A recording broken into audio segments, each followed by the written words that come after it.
Benoît, votre lien avec les animaux, il vient d'où? Depuis tout le temps en fait, hein. Pas forcément avec les animaux je dirais, c'est plus les chiens, Ouais. voilà, pour pas dire le chien. Naturellement, enfin depuis tout petit j'avais des chiens à la maison.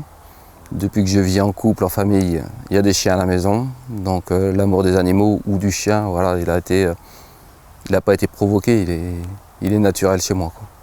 Et dans la famille. D'accord, donc c'est vraiment un lien fort avec une compréhension, j'imagine, quand on connaît de loin, ou quand on est en proximité depuis longtemps avec des chiens, Ouais. on a plus cette empathie, cette appétence pour les comprendre aussi.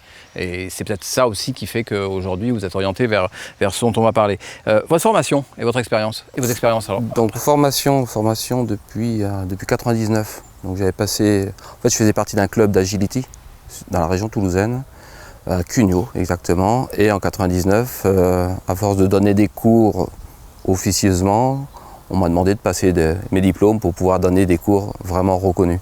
Donc en 99, j'ai passé un diplôme d'éducateur canin premier degré, et puis après j'ai exercé pendant 4-5 ans à Cugnot toujours. Donc c'était un club d'éducation canine, et on faisait également de l'agility. Donc au fur et à mesure qu'on a avancé, on avait aussi des cours de mise à niveau au niveau comportementaliste. Voilà. Et après, je suis arrivé en Ariège. Et là, en Ariège, il y a eu la continuité avec la création de l'école du chiot. Bon, on va y venir. L'agility, qu'est-ce que c'est?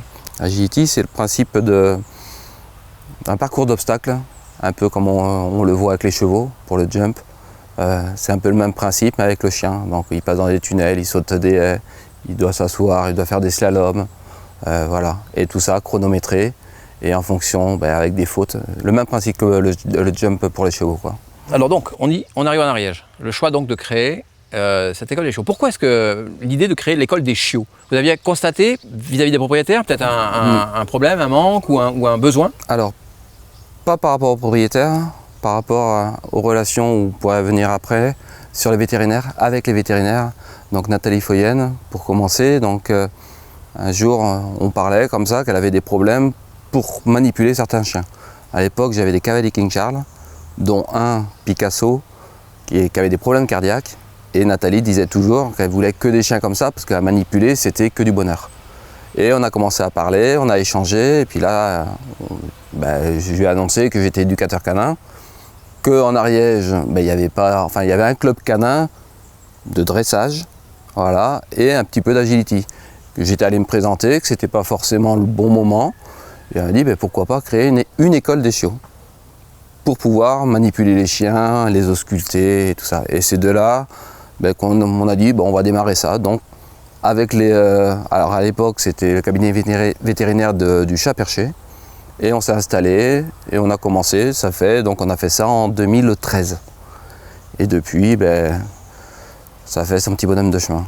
Ça m'intéresse aussi, la distinction entre dressage et éducation. Là, on est dans l'éducation.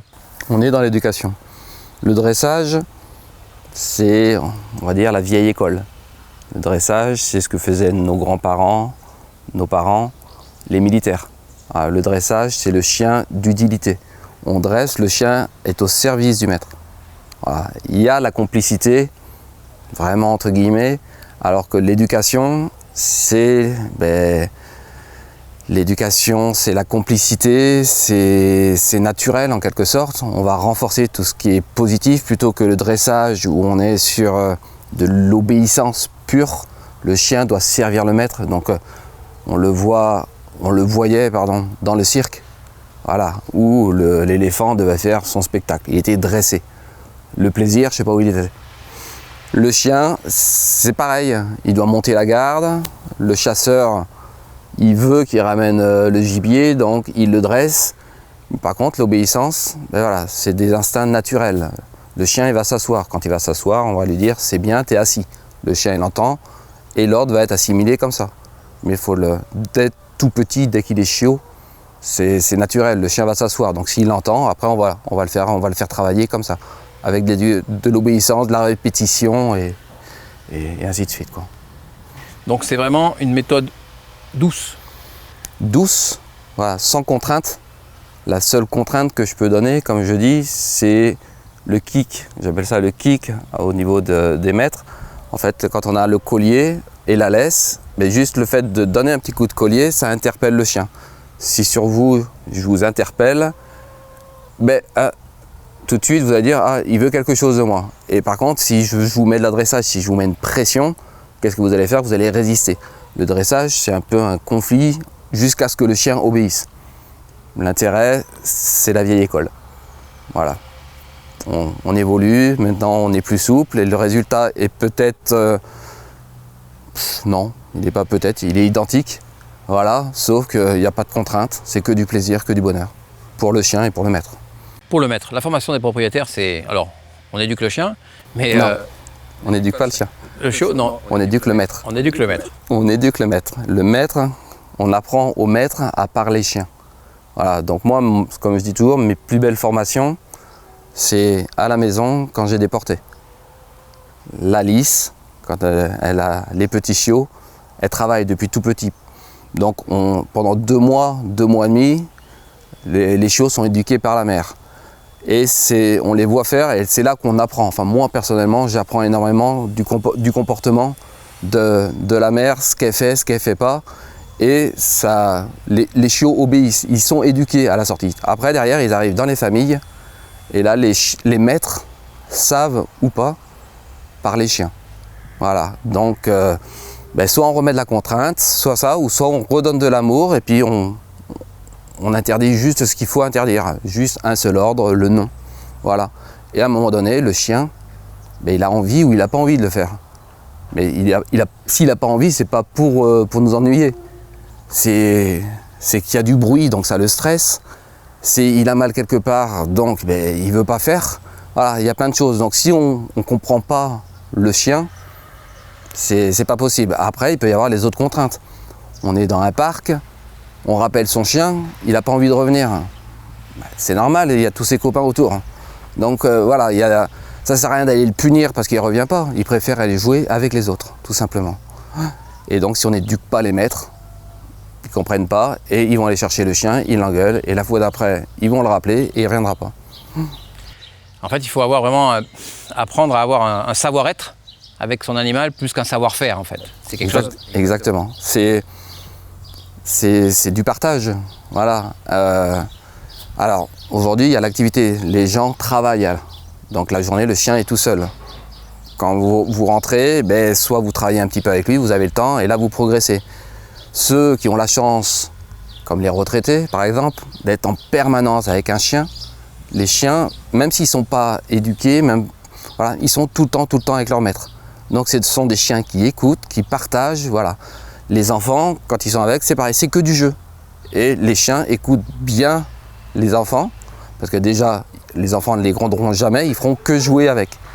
Donc, voilà, le savoir-être, oui, c'est savoir-être avec son chien. Plus on est avec son chien, plus on communique, plus il y a de la réciprocité au niveau de l'obéissance, au niveau du partage, au niveau de tout ça, quoi. C'est que du bonheur, quoi. L'école du chiot, c'est une école d'enfants. Voilà, nous, on a la chance d'avoir un enfant à la maison de 10 ans. L'école du chiot, le principe, c'est le même. Et c'est le premier cours de tous mes nouveaux élèves, c'est toujours le même langage. C'est-à-dire qu'on arrive un quart d'heure avant le début du cours. Dans une école, si on arrive à 8 heures pour commencer le cours, la maîtresse, elle n'est pas contente. Voilà, parce que les enfants sont dissipés. À l'école des chiots, c'est pareil. Ensuite, on fait un peu de cours, une demi-heure de cours, et je mets les élèves en récréation. Donc la différence entre le dressage et l'éducation, le dressage, un cours de dressage, c'est 1 heure de cours en laisse. Là, il y a la récréation. Les chiens, ils repartent. Et on perd la main dessus, et au bout de 5-10 minutes, la récréation est finie, donc les maîtres reprennent entre guillemets la main sur le chien, donc il faut les rappeler, il faut que le chien déjà arrive à se déconnecter des copains pour revenir au maître et on reprend les cours.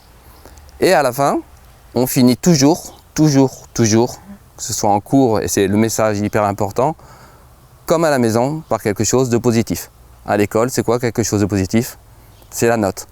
Les enfants, c'est l'image. Voilà. Si on a envie de continuer à revenir prendre le cours, il faut quelque chose de positif. Si le chien se fait gronder à la fin, il retiendra.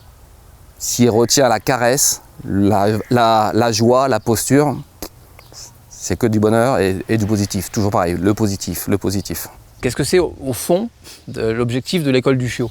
Si je reprends l'objectif initial, c'est pour les vétérinaires. Voilà, c'est vraiment ça. C'est-à-dire que j'emmène mon chien chez le vétérinaire, il n'est pas stressé, il va se faire manipuler, il n'y aura pas de souci. Donc ça, à l'école du chiot, ben voilà, on peut passer un cours sans avoir son chien au bout de la laisse. On a le chien du copain. Le chien prend des ordres, se fait manipuler par un autre maître. Voilà, c'est vraiment le but initial. Par contre, derrière, ce que je dis souvent également, c'est de ne pas rentrer dans la société avec un chien et que ce soit invisible. Le chien n'est pas là pour nous sortir de la société. Si je rentre dans un magasin, dans un restaurant, bon, je demande l'autorisation. Mais il faut que le chien soit là, qu'on reparte, personne n'a vu que j'avais un chien. Une réunion de famille. Vous arrivez avec vos 3 chiens.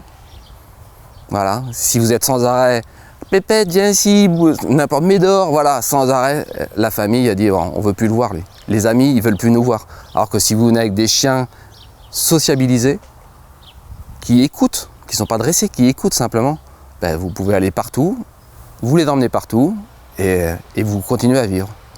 On aborde aussi les chiens en fonction des missions qui leur sont assignées aussi, parfois au rôle. Hein. On évoquait les chiens de gendarmerie ou autres. Là, c'est une approche différente?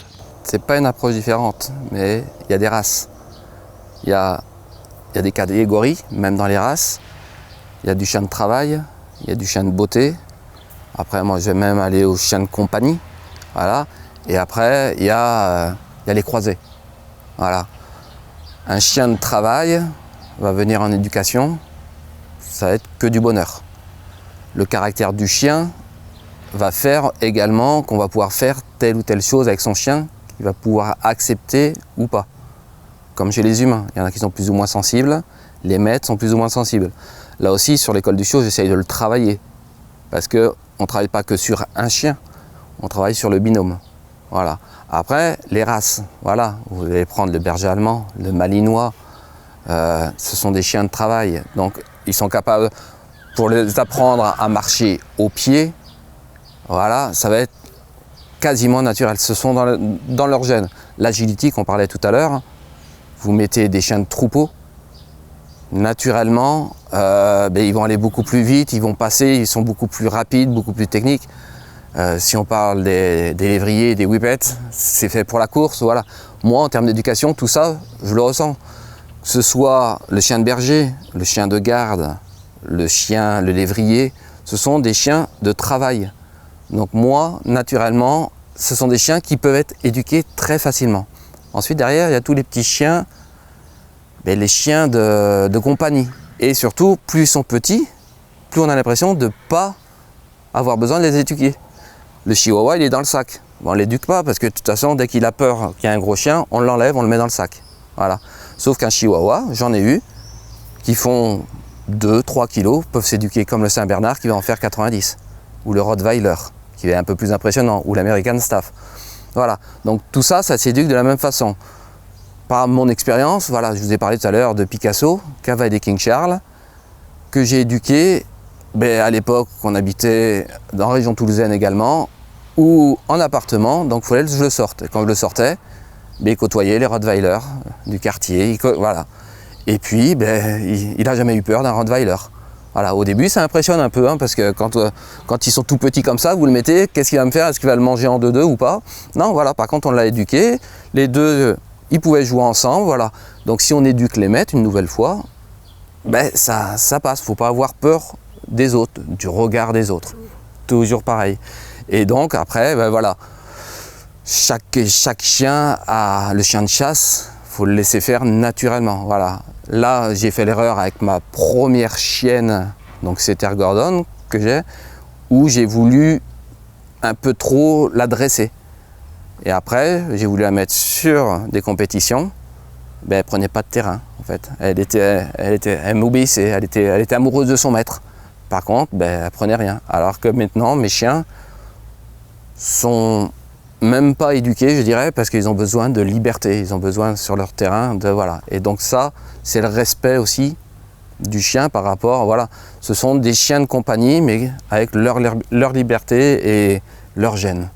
La question finale qu'on pose à tout le monde, depuis la madame la sous-préfète jusqu'aux gendarmes, jusqu'aux éleveurs de serpents, et pour vous la réponse je la connais, mais bon, votre animal préféré? Le chien, voilà, le chien, donc moi aujourd'hui ce sont des chiens de chasse que j'ai eu des chiens de compagnie, ce sont des chiens de chasse aujourd'hui parce que je chasse, et en comparaison avec, parce que je chasse donc, mais avec appareil photo, donc j'ai la bécasse.